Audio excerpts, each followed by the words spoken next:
बिस्मिल्लाहिर्रहमानिर्रहीम। रब्बिश्रह ली सदरी वयस्सिर ली अमरी वहलुल उक़दतम मिन लिसानी यफ़क़हू क़ौली। रब्बी ज़िदनी इल्मा। अस्सलामु अलैकुम। Today is 20 August 2020 and the day is Thursday.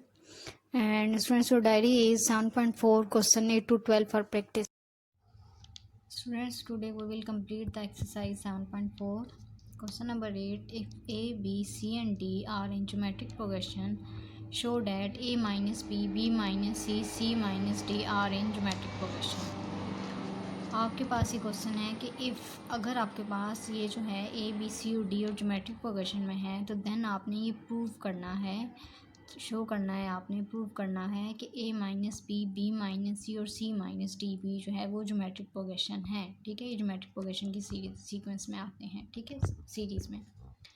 अब आपके पास क्या है कि सबसे पहले आपके पास ये गिवन था कि ये ज्योमेट्रिक प्रोग्रेशन में है, तो सबसे पहले मैंने लिख लिया है कि इफ़ अगर आपके पास ये ज्योमेट्रिक प्रोग्रेशन में है, यानी कि ये ज्योमेट्रिक सीक्वेंस में है, तो इट्स मीन कि अगर हम इनकी कॉमन रेशो निकालें इन सब की तो ये आपस में इक्वल आएंगे। तो कॉमन रेशो हम निकालते हैं कैसे कि सेकंड को डिवाइड करते हैं फर्स्ट से तो भी सेम आंसर आता था हमारे पास, थर्ड को डिवाइड करते थे सेकंड से तो भी इक्वल आंसर, और फोर्थ को थर्ड से तब भी इक्वल आंसर आता था। तो इस वजह से हमने लिख लिया कि बी ओवर ए का जो आंसर अगर हम इनको निकालें तो वो इक्वल होगा सी ओवर बी के और वो इक्वल होगा डी ओवर सी के। ठीक है, तो ये हमने एक इक्वेशन बना ली, इक्वेशन नंबर 1। ठीक है, अब हमने ये प्रूव करना है कि ये भी ज्योमेट्रिक प्रोग्रेशन में, अगर ये तो गिवन था ना कि ये ज्योमेट्रिक प्रोग्रेशन में, तो अगर ये ज्योमेट्रिक प्रोग्रेशन में है तो इट्स मीन कि इनकी भी इसी तरह से सीक्वेंस बनेगी कि बी माइनस सी अवर ए माइनस बी इक्वल होगा सी माइनस डी अवर बी माइनस सी के। ठीक है, ज्योमेट्रिक प्रोग्रेशन में है तो ये इनकी कॉमन रेशो भी इस तरह से सेम आएगी, ये भी आपस में इस तरह से इक्वल होंगे। ठीक है, अब ये चीज़ गिवन है और ये चीज़ आपने प्रूव करनी है। ठीक है, अब जो 1 थी इससे मैंने ले लिया कि सबसे पहले मैंने इन दो को आपस में सॉल्व कर लेते हैं। B over A is equal to C over B मैंने लिखा form 1, B over A is equal to C over B था हमारे पास। ठीक है, अब क्योंकि मुझे जो है वो यही वाली इक्वेशन बनानी है, B minus C over A minus B. ठीक है, इनको मैंने इक्वल करना है ना, तो मैंने क्या किया, इसके लिए मैं क्या करूँगी कि सबसे पहले मैंने दोनों तरफ 1 को सब्ट्रैक्ट कर दी है। ठीक है, जब मैंने इनका एलसीएम लिया तो मेरे पास आया बी माइनस ए ओवर ए और सी माइनस, इसके नीचे कुछ नहीं है ना, इनके मान लगाएंगे तो एलसीएम लेंगे तो 1 ओवर 1 लगाएंगे तो इसको हम बी से मल्टीप्लाई कर देंगे और इसको 1 से, तो हमारे पास आ जाएगा सी माइनस बी ओवर बी। ठीक है, एलसीएम लेने के बाद बी माइनस ए ओवर ए और सी माइनस बी ओवर बी आ जाएगा आपके पास। अब हमने ये करना है कि जो सिंगल टर्म्स हैं जैसे ए और बी है इनको हम सेपरेट एक तरफ कर देते हैं और जो फ्रैक्शन के एक तरफ और ये हम दूसरी तरफ कर देते हैं। ठीक है, मैंने क्या किया है कि बी को जो है वो मैंने बी माइनस ए की जगह पे शिफ्ट कर दिया और बी माइनस ए जो है वो बी की जगह पे शिफ्ट कर दिया है। ठीक है, या आपकी चॉइस है कि आप दोनों तरफ क्रॉस मल्टीप्लिकेशन करके उसके बाद आप सिंप्लीफाई कर लें। मैंने यहाँ पर डायरेक्ट जो है वो बी इधर ले गई और बी माइनस ए मैंने यहाँ पर शिफ्ट कर दिया है। ठीक है, अब आपके पास ये बनी है B over A is equal to C minus B over B minus A. अब आप यहाँ पे देखें जो आपके पास था, आपको जो रिक्वायर्ड था वो था B minus C over A minus B, जबकि यहाँ पे आपके पास आ रहा है C minus B over B minus A, यानी कि सिर्फ साइन का डिफरेंस आता है। मैंने इसमें से भी माइनस कॉमन लिया तो बी के साथ प्लस आ जाएगा और सी के साथ माइनस बी माइनस सी, और यहाँ से भी माइनस कॉमन लेंगे तो माइनस माइनस प्लस से हो जाएगा और बी के साथ क्या आ जाएगा, माइनस आ जाएगा। ठीक है, ये माइनस माइनस कैंसिल हो जाएंगे, आपके पास इक्वेशन बन गई B over A is equal to B minus C over A minus B. ये तो हमने लिया था इन दोनों को सॉल्व करके, तुम्हारे पास इक्वेशन बनी। अब हम इन दोनों को लेकर सॉल्व करेंगे, C over B is equal to D over C. ठीक है, C over B equal to D over C, same उस तरह से सब्ट्रैक्ट हमने क्या किया, माइनस सब्ट्रैक्ट किया हमने 1। ठीक है, तो आपके पास क्या आया, एलसीएम लेने के बाद जैसे आपने पीछे एलसीएम लिया था सी माइनस ये बी से मल्टीप्लाई हो जाएगा सी माइनस बी ओवर बी और यहाँ पे डी माइनस सी ओवर सी आ जाएगा। आप सेपरेट कर लें सिंगल टर्म्स। ठीक है, जैसे सी है और बी है, ये आपने सी जो है वो मैंने इधर ले गया और जो सी माइनस बी है वो मैं इधर रिप्लेस कर दिया और आपने ये सी माइनस बी इसकी जगह पे आ गया सी की जगह पे और सी आपके पास इधर चला गया। इसमें से भी इस तरह से आप माइनस कॉमन लें तो अब आपके पास आ जाएगा C over B is equal to minus common लेके कैंसिल करने के बाद सी माइनस डी और बी माइनस सी आ गया। ठीक है, अब आपको ये यहाँ पे जो हमने फर्स्ट इक्वेशन बनाई थी इससे हमें ये पता चलता है कि ये बी ओवर ए और सी ओवर बी आपस में इक्वल है। ठीक है, मैंने लिख दिया कि बी ओवर ए और सी ओवर बी आपस में इक्वल है। अब जो बी ओवर ए था वो यहाँ पे हमारे पास इक्वल आया था B minus C over A minus B के, ठीक है। और जो सी ओवर बी था वो हमारे पास इक्वल आया था सी माइनस डी और बी माइनस सी के, ठीक है। हमने बी ओवर ए की जगह उसकी वैल्यू डाल दी और सी माइनस बी जो है वो हमारे पास सी माइनस डी और बी माइनस सी था, उसकी जगह पे मैंने इसकी वैल्यू डाल दी, ठीक है। फॉर्म 2 और 3 से मैंने जो इक्वेशन बनाई थी इन दोनों की वैल्यूज़ ली। जब ये मैंने इक्वल रखी हैं तो यहाँ पे आपको यही चीज़ आपको प्रूव करनी थी कि ये जो है वो ए माइनस बी माइनस सी और ए माइनस बी और सी माइनस डी और बी माइनस डी, ठीक है। यही आज चीज़ आपको प्रूव करनी थी कि ये ज्योमेट्रिक प्रोग्रेशन में है, ठीक है। जब ये आपके पास इस तरह से अगर ये दोनों आपस में इक्वल हैं तो इट्स मीन कि ये आपके पास क्या है, ये ज्योमेट्रिक प्रोग्रेशन में है। तो आपने नीचे लिख दिया hence A minus B B minus C and C minus D are in geometric progression. Question number 10, find 3 consecutive numbers in geometric progression whose sum is 26 and their product is 216, ठीक है। आपके पास क्या है, आपने फाइंड करना है 3 consecutive numbers आपने फाइंड करने हैं कि जिनको आप प्लस करो तो 26 आए और उनको आप मल्टीप्लाई करो तो आपके पास क्या है 216 आए। तो वो 3 कंसेक्टिव नंबर कौन से हैं, ठीक है। कंसेक्टिव नंबर्स ये कि यानी कि आपके पास ऐसे नंबर जो आपके पास एक सीक्वेंस में आते हैं, ठीक है। फॉर एग्जांपल अगर आप एक नंबर ले लियो 15, तो अगर आप कहें कि 15 तो नेक्स्ट कंसेक्टिव नंबर 16 फिर 17, 15 16 17 इनकी एक सीक्वेंस है जो आपके पास एक कंसेक्टिव नंबर्स आ रहे हैं। अगर आप इवन कंसेक्टिव नंबर से इवन कंसेक्टिव नंबर की बात करें 20 से ऑनवर्ड तो आप 22 फिर 24 फिर 26, ठीक है। 22 26 तो बीच में से 24 आपने स्किप नहीं करना, ठीक है। जब कंसेक्टिव लेना है तो 22 24 26 से 3 कंसेक्टिव नंबर इस तरह से आपके पास आएंगे, ठीक है। तो यहाँ पे अब वो आपको ये कहा है कि 3 कंसेक्टिव नंबर आप फाइंड करें कि जिनका सम आपके पास ये आए और प्रोडक्ट आपके पास ये है। तो सबसे पहले आपके पास क्या है और बात किसकी होगी है, ज्योमेट्रिक प्रोग्रेशन की हो रही है। तो आपने 3 कंसेक्टिव नंबर लिए हैं। ज्योमेट्रिक प्रोग्रेशन में जब आप बात करते हैं तो आपको पता है कि आप लेंगे ए आर और ए आर स्क्वायर, ठीक है।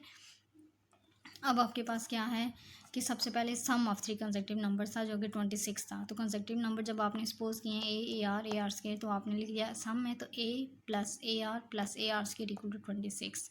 देन आपके पास क्या था, प्रोडक्ट इज 216। आपने लिखा प्रोडक्ट ऑफ 3 कंसेक्टिव नंबर्स 216।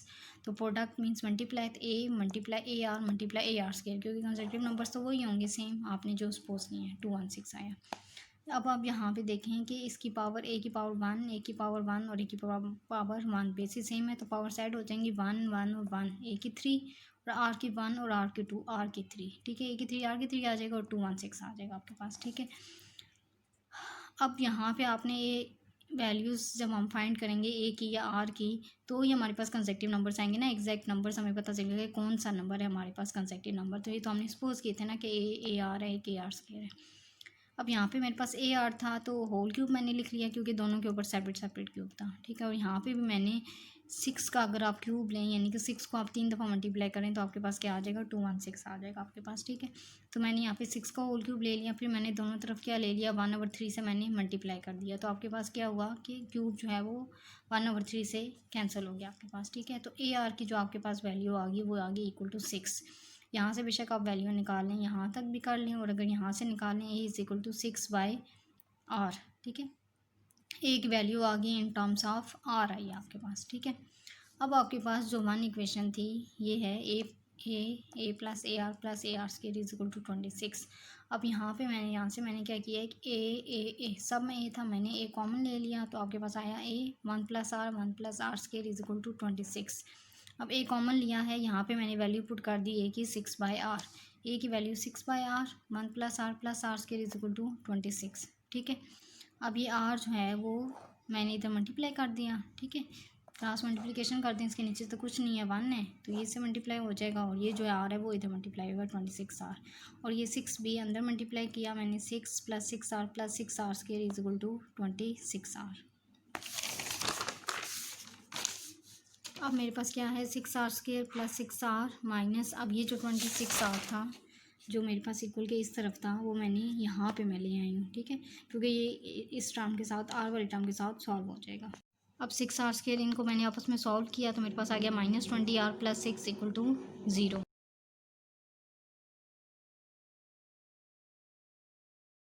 अब क्या किया मैंने कि अब देखें टू का टेबल ऐसा है कि जो 6 पे भी जाता है, 20 पे भी जाता है, और यहाँ पे अगेन 6 है, ठीक है। 6 में नहीं ले सकती क्योंकि 6 के टेबल में 20 नहीं आता, और अगर 3 लूँ तो 3 के टेबल में 6 तो आता है लेकिन 20 नहीं आता। 2 का टेबल है, मैंने 2 इसमें से कॉमन लिया, 2 3 आवर्स के आ गया, 10 आवर और प्लस 3 आ गया, ठीक है। अब मैंने दोनों तरफ जो है वो 2 से डिवाइड किया, ठीक है। तो 0 को 2 से डिवाइड करने के 0 आ जाएगा, और यहाँ से 2 कैंसिल, 3 आवर्स के minus 10 hour plus 3 equal to 0। अब आपने यहाँ पे क्या करना है, इसको मज़ीद सिंप्लीफाई करना है ताकि हमारे पास आर की वैल्यू आ जाए, ठीक है। तो आर की वैल्यू कैलकुलेट करने के लिए सबसे पहले हम ये देखें कि यहाँ मैंने फैक्टराइजेशन करनी है थ्रू मिड टर्म, ठीक है, मिड टर्म ब्रेक करके, इस तरह से कि 3 को 3 से मल्टीप्लाई करें, आपके पास क्या आता है, 9 आता है, ठीक है। आपने ऐसे पॉसिबल पेयर्स लेने हैं कि जिनको मल्टीप्लाई करो तो 9 आए, ठीक है, और प्लस है यहाँ पे प्लस है, तो इट्स मीन के मल्टीप्लाई करो तो 9 आए, और प्लस करो उनको तो आपके पास क्या आ जाए, 10 आ जाए, ठीक है। तो आप सबसे पहले ये देखें कि 9 का टेबल जाता किस किस पे, एक 3 पे जाता है और एक 9 खुद पे जाता है। तो 3 में 3 प्लस करेंगे तो 6 आ जाएगा, 10 नहीं आ सकता, इसलिए 9 1 सा 9। तो मैंने यहाँ पे लिख लिया 9 आर, 10 आर की जगह पे माइनस मैंने बाई रखा, 9 आर प्लस आर, ठीक है, कि 9 1 सा 9, और 9 में 1 प्लस करोगे तो आपके पास क्या आ जाएगा, 10 आ जाएगा, ठीक है।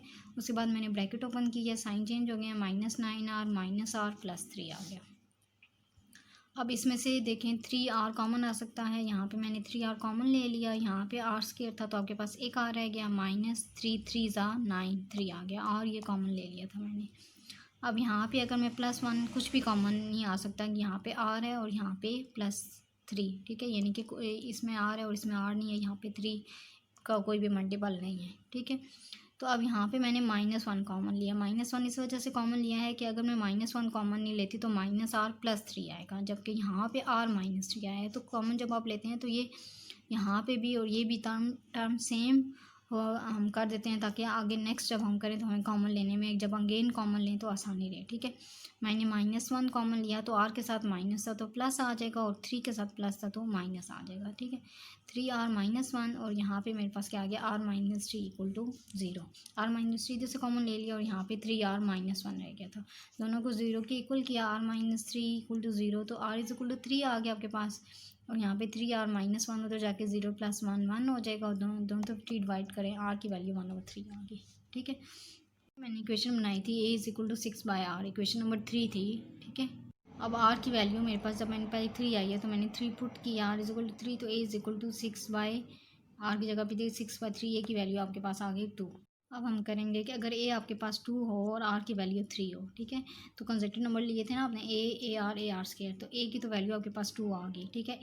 r की वैल्यू 3 आई है आपके पास, तो 2 3 ज़ा 6 आ गया। r स्क्वायर था तो r स्क्वायर की जगह पे पुट किया 2, r की जगह पे 3 का स्क्वायर, 3 का स्क्वायर 9 9 2 ज़ा 18, ठीक है। अगर मैंने लिख दिया कि if a is equal to 2, अगर a 2 हो और r 3 हो तो देन जो आपके पास 3 कंसेक्टिव नंबर्स आएंगे वो 2 6 और 18 आएंगे, ठीक है। r की आपके पास आपको पता है 2 वैल्यू आई थी, एक 3 और एक 1/3। अब a इज इक्वल टू 2 हो और r इज इक्वल टू 1/3 हो, यहाँ पे मैंने लिखा था a इज इक्वल टू 2 और r इज इक्वल टू 3 हो, यहाँ पे a इज इक्वल टू 2 और r इज इक्वल टू 1/3 हो, देन AR क्या होगा, A2 r की जगह पे 1/3 की वैल्यू 2/3, और इसी तरह से AR स्क्वायर की वैल्यू पुट की तो 2/9। अगर A2 और r की वैल्यू 1/3 हो तो जो 3 कंसेक्टिव नंबर्स आएंगे वो 2 2/3 और 2/9 आएंगे। स्टूडेंट्स बाकी भी क्वेश्चन जो है वो सिंपल से हैं, वो आप लोगों ने 2 क्वेश्चन इसके बाद मज़ीद हैं वो आप लोगों ने खुद कंप्लीट करने हैं। शुक्रिया।